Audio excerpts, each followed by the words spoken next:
Hello po mga kapolitika, magandang araw, panibagong araw po. Yung video po natin ay medyo 2 days ago na yata ito, pero imayin lang po natin kasi balik po muna tayo dito sa ating season 2 ng ating tawag dito, ang ating teka lang ha, tingnan natin kung anong kwan ito. Ito yung ating political discussion, season 2, and we are currently now updating on episode 31. No? Pinapatapos na sa atin to kasi pag natapos yung episode 50, season 3 na tayo. No? And bagong yata strategy ng management, we are being required to upload every hour. Kaya ba natin yun? Kung naman, every hour. Sige, tingnan natin. Malaki naman yung offer. Sige, every hour ha. Tingnan natin kung kakayanin. Ano kaya ito? Hindi ko alam to eh. Ang daming Teka, tingnan natin to. Politika. Okay. Anggapan ay may address na 9th floor Pilon Best Cyber Soul Building, Diosdado, Macapagal, Pasay City. Nabanggit mo na ikaw ay isang abogado. Okay. Parang hindi yun eh. Parang ito yata yung tama. Yun, this one, ito. Tanghapon sa ating lahat. Nandito po tayo para sa press briefing ulit ng House Prosecution Panel para bigyan linaw ang mga kaganapan ngayong hapon dito sa impeachment trial ni VP Sara Duterte. Kapiling po natin ngayon ang miyembro ng Prosecution Panel pati ang ilang opisyal ng House of Representatives. Kasama po si Deputy Speaker Janet Garin ng 1st District ng Iloilo, Deputy Speaker Francisco Paulo Ortega V ng 1st District ng La Union, si House Prosecutor Representative Leila de Lima ng mamamayang Liberal Party List, and of course, ang spokesperson at miyembro ng House Prosecution Panel, si Attorney J. Tolosa Jr. Para po sa maumpisan to, bibigay lang ng konting recap sa nangyari ngayon si Attorney J. So, good afternoon everyone and thanks for joining us again. So, as we've seen, we're pleased that the impeachment court through the presiding officer granted our twin motions for issuance of subpoena for the submission of the BIR documents, AMLAC records, and the bank records of the Vice President and her husband and their financial interest. So the presiding officer ruled that we were able to show our compliance with the test of relevance and definiteness with respect to our request for subpoena. And so specifically with respect to our request for issuance of or submission of the bank records, the same were granted except for foreign currency denominated accounts and accounts relating to JTC Group of Companies and Pikimong Philippines Corporation. And that with respect to the AMLAC records, the same limitation applies. The same was granted except with respect to accounts relating to GTC Group of Companies and Pikimong Philippines Corporation. With respect to the subpoena for the BIR filings, the same was also granted with the condition that the subpoenaed records will not be accepted by the impeachment court unless it is shown that the submission falls within the exceptions of Section 71 of the National Internal Revenue Code. So,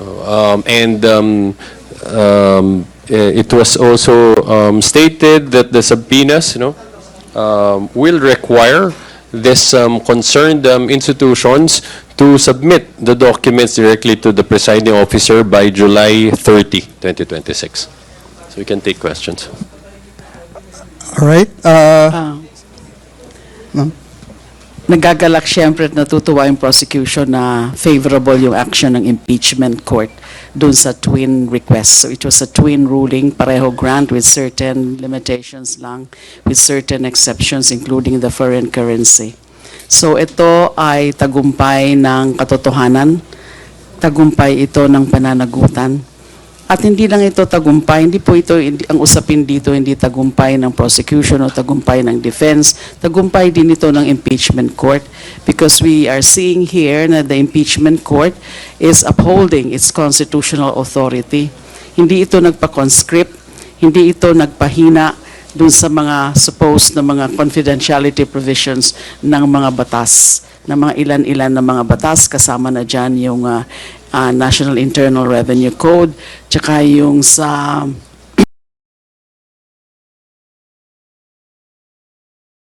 Ako, wala pala akong sound. Wow. Well, makiusyoso muna tayo, umpisahan kagad natin. So, ito ay press conference ito matapos yata yung 7th or 8th day. Nakikita naman natin dito na kanilang yung mga prosecution panel ay binabalita nila through the first briefing na merong pabor na nakuha yung prosecution. Mga kapolitika. Medyo medyo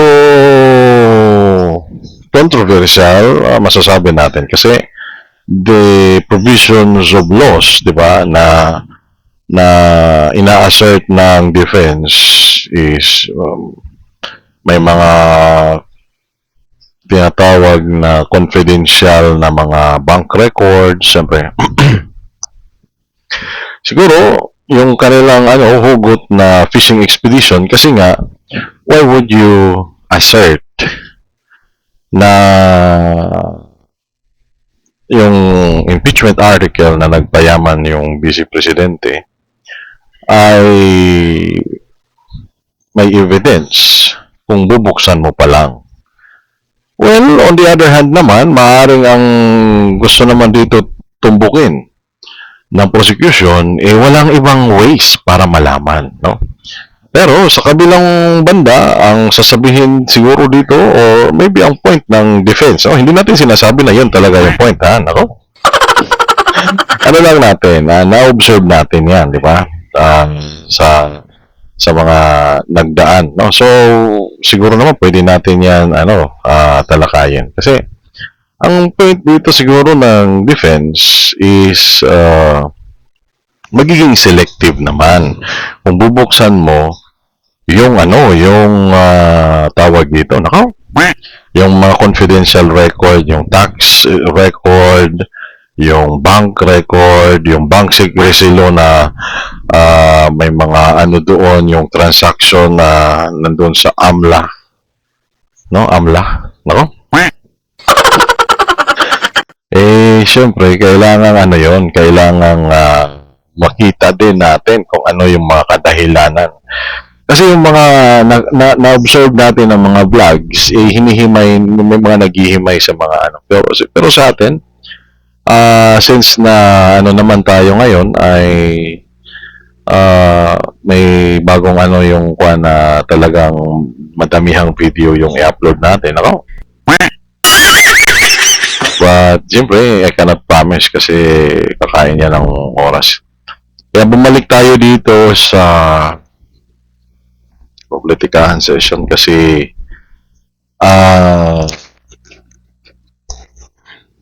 tama ba ako? Teka lang tingnan ko.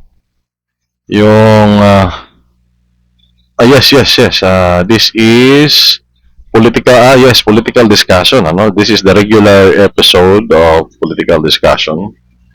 Kasi dito may ikling videos lang, no? So, maximum of 39 minutes pero hindi natin paabutin ng 39 minutes. Kasi, ano, yun yung, ano. So, balik tayo doon sa pinopoint ng, ng prosecution at saka, wala pa ditong statement yung defense kasi press briefing ito ng prosecution pero, ang sinasabi natin magiging punto or naging punto or maaaring punto ng ng defense is that selective justice naman kung siya lang yung bubuksan ng record. So babalik tayo sa prosecution, so baka sabihin naman ng prosecution, hindi naman yan selective justice. Kasi siya lang naman yung mayroong impeachment. So hindi mo naman pwedeng buksan yung mga bank accounts, bank records ng ibang opisyal ng gobyerno na wala naman silang impeachment. Kaya hindi siya magpo-fall sa tinatawag natin na selective justice. So if there are no other means that will show, because it is included as one of the article of impeachment, yung tinatawag na pagpapayaman, gamit ang pera ng bayan o sa ano pa mang kadahilanan ng ating pangalawang pangulo, ay kaya pinabubuksan yung mga bank records. Ako, mga kapolitika, ha? So, babalik naman tayo sa side ng defense. Baka naman sabihin ng side ng defense na posible nilang sabihin or baka sinabi na rin nila ito, no? Kasi marami namang instance na talagang magaganda talaga yung mga punto ng depensa, diba? Kaya nga hindi lahat na pagbigyan ng kahilingan, diba, na prosecution. So baka naman sabihin nila, oo nga, ano yan, siya yung may impeachment. Kaya nga lang, yung nasasakdal dito, he is still innocent until proven as such. Kaya kailangan pa rin mag-apply yung due process. Napaka-importante naman nga ho yung due process. Naku, mga kapolitika, ha? Ayun yung nagiging dito. Kasi talagang yung mga lawyers ay yan eh. But anyways, tapos na yan kasi nagdesisyon na yung impeachment court. Hindi na natin pwedeng balik yun. Diba? Ano lang natin to, ha? Parang parang comment, observation. Pero hindi natin sinasabi na yun yung mangyayari o dapat mangyari kasi hindi nga yun yung nangyari. No? So, mga kapolitika, ang sinasabi lang natin dito is we should at least listen very carefully or carefully na huwag tayo basta-basta or tatalon sa conclusion. Let us not jump into conclusion. Translate natin. Yung kasi, yung tinatawag na due process is a very important procedure being observed sa court trial. Siyempre, judicial and political naman yung impeachment. So, it's not entirely politics but it is also legal. No? May mga nakapaloob na batas. Kaya yun yung dyan. Kaya nga tayo, minsan, pagdating na sa batas, di ba, may mga references, may mga provisions of law, hindi tayo basta-basta nagko-comment dyan kasi ang batas minsan ay hindi mo kailangan i-interpret. There are so-called plain and simple law or provisions of law na pwede naman na kaya naman intindihin ng tinatawag natin na mga layman, yung common people, common folk, or in layman's term, no? Parang ganon yung kwan dyan. So, pag sinabi natin na bubuksan, dapat buksan yun. Ang maganda, yung maganda siguro dito, katulad din ang sinasabi ni Congresswoman Laila de Lima, naging tagumpay ito sa kanyang nabanggit na hindi lang sa prosecution at sa defense, pati na rin sa impeachment. Kasi nga, tinanggap na rin naman ng defense yung nangyari, and yun ay napahayag naman din nila sa media. At according to some lawyers, baka narinig ko ito kay Attorney Michael Poca na hindi naman yun magiging hadlang daw sa sa pagdepensa kay BP Sara. Parang gusto yata ditong tumbukin ng prosecution yung account ni BP Sara. The problem is that hindi na pagbigyan yung dollar account, no? Ang sinasabi kasi dito ni former Senator Antonio Trillanes is mayroon daw billion na account, di ba? Yung mga matagal ng issue na yon, na parang hindi naman yata siya nag-file ng case. Kasi nga, what is di ba, purpose of filing a case, it will not be granted on regular courts. But here in impeachment trial, napagbigyan, no? Kasi may mga nauna ng kaso dyan. Pero yung binabanggit na kaso ni Atty. Chel Jokno na binaliktad ng Supreme Court yung decision na fishing expedition sa Court of Appeals ay baka meron na nauna ng kaso. Not mistaken, it was in the year 2023 or basta malapit sa or maybe 2025. So, may mga kaso na parang ganito din. No? And the Supreme Court held its decision that bank records should be opened. No? So, there are instances na nangyayari. And dito nga, napagbigyan din. No? And yung okay rin siguro na naging presiding judge si Senator Judge Chis Escudero because may kakayahan siya, may skill na. And he has also meron siyang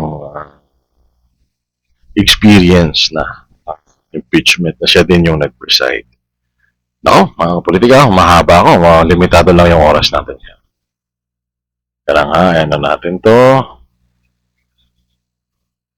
AMLA, especially yung Section 8A. So ang parang pinakamensahe ng impeachment court is that hindi naman mga absolute yung mga prohibition yung mga prohibition on disclosure, yung mga confidentiality provision. So it cannot negate its constitutionally vested powers. So maganda rin dito ay yung pagtatanggap, pag-i-issue ng subpoena even covering yung since 2007, yung mga preterm evidence. Nako. Politika. Yung sinasabi dito ni Congresswoman Laila de Lima ay hindi naman daw naging hadlang yung mga probisyon ng batas sa pagpapayag ng impeachment court na mapagbigyan yung kanilang kahilingan. Ang problema lang dito is meron yatang naging reklamo na ngayon sa naging desisyon ng impeachment court. Yung mga abogado sa panig naman ni BP Sara, if I'm not mistaken, it was Attorney Torion. Hindi ako sure mga kapolitika. Maybe you can comment kung si Attorney Torion ba yung nag-file ng parang motion, a sort of petition ba yun, no? Or an MR or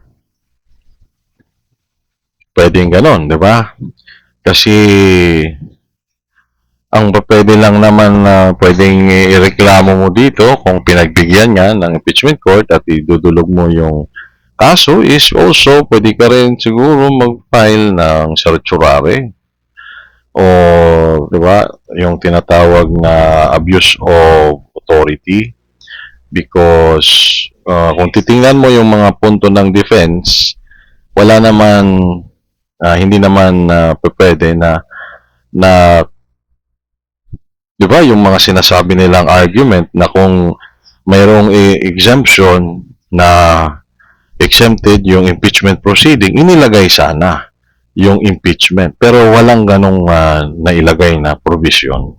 Napakadali lang naman daw ilagay yung mga exemption na yon pero hindi na ilagay. Ibig sabihin, kahit na impeachment court ay hindi exempted at bawal buksan yung bank records, tax records. Kaya nga nag-ano sila, gatubili sila dyan, di ba? So, hindi natin masasabi na final na to, ano? Kasi may okay na sana, kaya lang, nako, mga kapolitika, ha?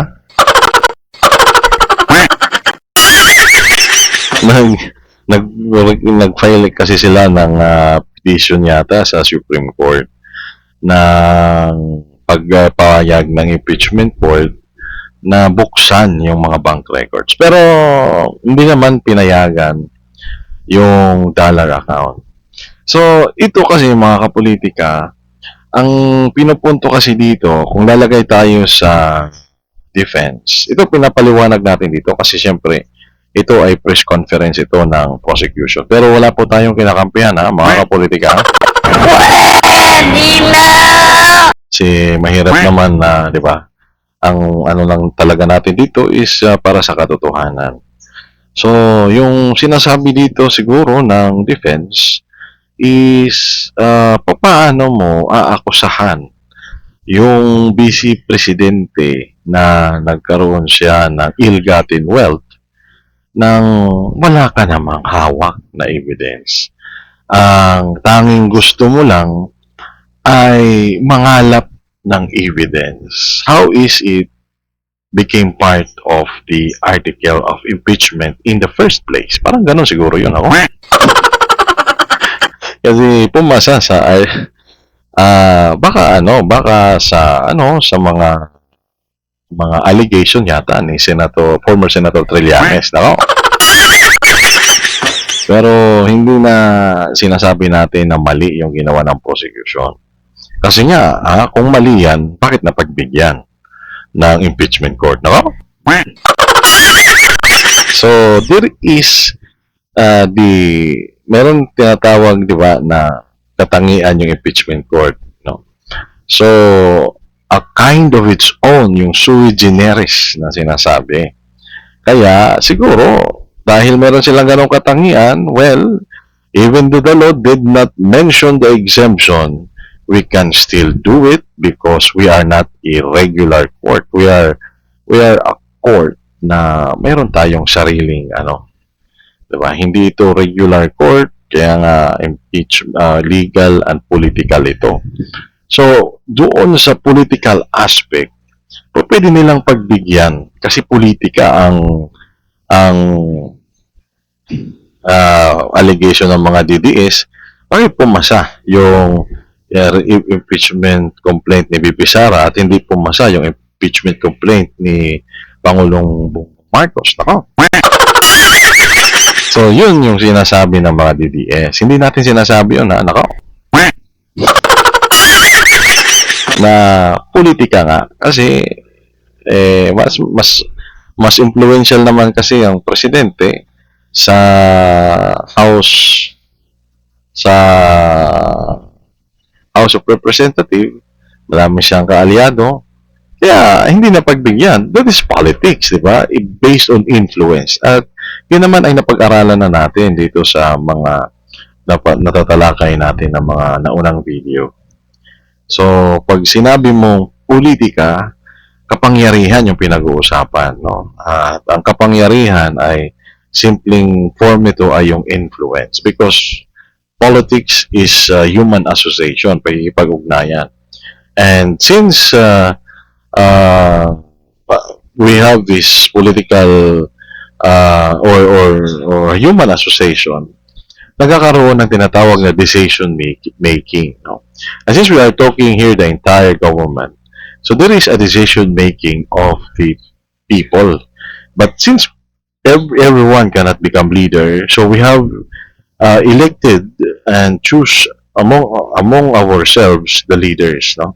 Ito na nga yung nahalal na mga congressman, senator, president, mayor, mga local chief executives, sila na yon. thus qualifying now representative democracy as a form of democracy that we have. Yung Republika ng Pilipinas. We are a republic because we are a representative democracy. Mga kapatid, ha? So, yung pagpayag ng ating impeachment court ay dahil yun sa it's not entirely legal. Pero siguro kung entirely legal, meron din naman naging desisyon na daw, according to Attorney Chiljoc, no, yung Supreme Court. I just forgot to mention and research this case of yung na-mention ni Attorney Chiljoc. But if my memory serves me right, baka naman mali din ako. Nako, mga kapolitik, you have also to have your research. Nako. Ikaw naman, reaction page. Pinapanood ka na nga namin, paparesearch mo pa sa amin. Nako. Okay. Tumagal na daw tayo. Sige, balik sa video. The only limitation there is that it's supposed to be not to establish any new or independent impeachable offense. Wala naman talaga. When prosecution requested for those subpoena, ay hindi namin ginawa yon para makapag-establish ng another ground. Kasi malinaw naman sa amin yung mga grounds na mga linagay sa articles of impeachment: culpable violation of the Constitution, betrayal of public trust, graft, and corruption. So, basta ba hindi nag-establish? At precisely, wala pong ine-establish na bagong ground o bagong impeachable offense.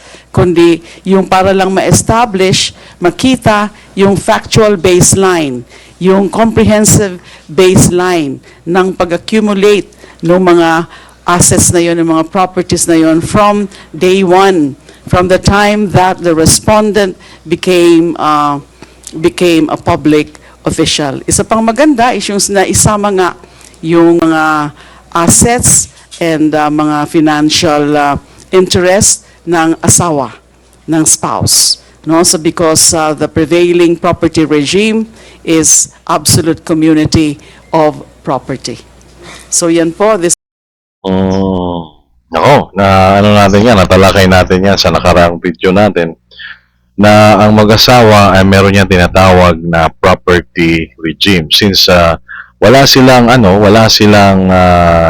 established na property regime. Yung default is absolute property of gains. So pag may prenuptial agreement, mayroon tayong tinatawag na yung community. Ano ba yung property regime? Ako, nakalimutan ko na yung property regime, teka lang, meron tayo ditong record niyan. Property regime, dito yan. Teka lang mga kapolitika.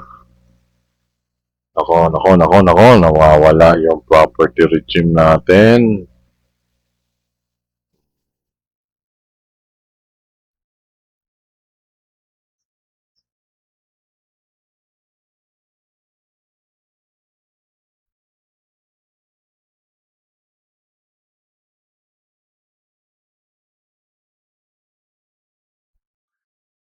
Nako, mga kapolitika,